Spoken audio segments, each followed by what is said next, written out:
All right, everybody, it's showtime. And I don't mean showtime on the video, I mean showtime for treatment. Yesterday, we started our infusion treatment for chemotherapy. Yep. And we started radiation, and both of those went off just fine yesterday. And today we did a radiation. So Jess, why don't you talk a little bit about the treatment schedule?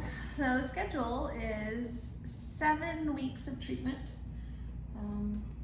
Chemo the beginning of every week. So 7 chemo infusions, and then radiation every business day, You got it. except for the week of Thanksgiving when they're open on Sunday, which is how they accommodate for that holiday week. Losing through Thursday and Friday. So 33 total radiation treatments for you. I'll be glowing. Yes. Not that I don't know. You glow. You glow all the time. 33 radiation treatments, 7 chemo infusions. And a partridge and a pear tree. And treatment will end December 27th. So from November 11th, which is your birthday, so happy birthday yesterday, to Thanks. December 27th is treatment. So far, treatment's going good, which is what we kind of expected. Yeah, not anything terribly noticeable.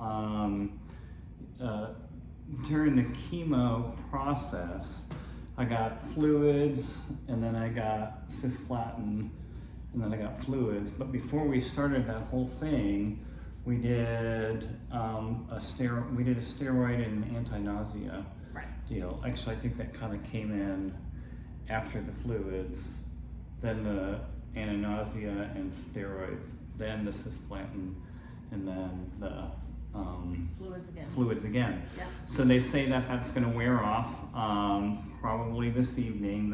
Any minute now. Yeah, right during our video. Look out.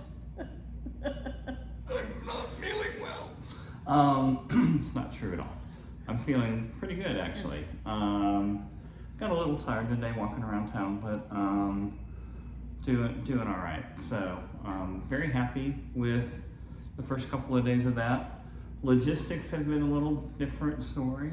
Yeah, I mean, definitely, you don't know what you don't know, and so we've learned as we go.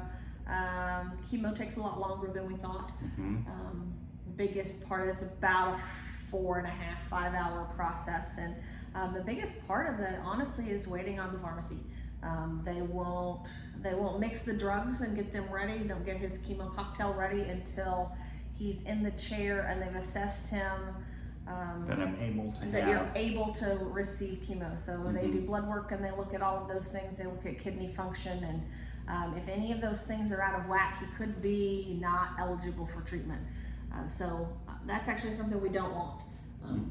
Because the treatment is really important, because it actually, in your case, you know, this multimodal treatment where you're having chemo and radiation, it's a normal dose of chemo for your cancer. It's a low dose of chemo compared to other types of cancer. The purpose of the chemo is to work in tandem with the radiation to help it to work better. So the chemo goes into the cancer cell and actually destroys the DNA of the cancer cell so that it can't continue to replicate. And then the radiation comes in and destroys the remainder of the cell and kind of sweeps it up and puts it away. So the radiation works much better in tandem with the chemo. So being able to get chemo every week and be eligible for chemo is a big deal. So blood counts have to stay at the right spot, and liver function has to stay at the right spot, which is why hydration is so important. So, and so we're working on our water every day, 8 glasses of water every day. 64 ounces of water is vital. And we expect that will get harder and harder as you don't feel as well and as it gets harder and harder to swallow. So, but that is the treatment process. And just real quickly, one other thing that I was going to point out is I'm getting it delivered through my PICC line here. So you can see my lumens that are here. And you're luminous, you're not just glowing. Thank you. I got a joke, You got one. You got one here. But we have this hooked in here because I was having trouble finding veins. And so at the recommendation of the physician, I got a PICC line, PICC line, and it goes inside my veins here, closer to my heart. So peripheral, intravenous, central something. Something like that. But the reason why that was actually important for you, it keeps you from getting stuck, which is great and wonderful. But chemo is a vesicant fluid, which means it's dangerous in your skin if it gets in there.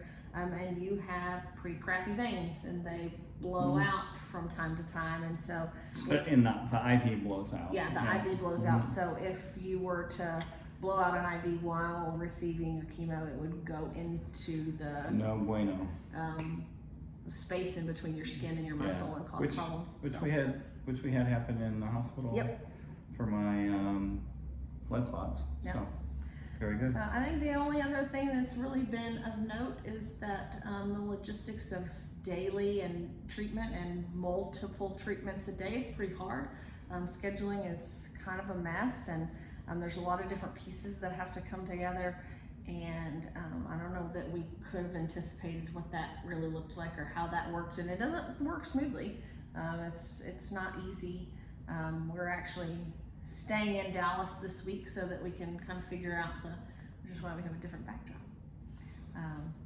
So that we can figure out the logistics, because there's a lot of them, and things change often, and it, from the scheduler's perspective, you really are kind of a cancer patient first and a human who has other things to do second. So they're looking at schedules, doing this thing with them. So they move a lot of things around. They really expect us to be there when they tell us to be there. So we're learning to accommodate to that and work through that. And to advocate for the days that we can't accommodate for it. So to me, it's a partnership. We can make all of these changes, but these 2 days are important for us, that kind of thing. Yep. So that's where we're at. Fantastic. Still feeling good? Feeling good, feeling good, feeling good. Yeah, feeling good.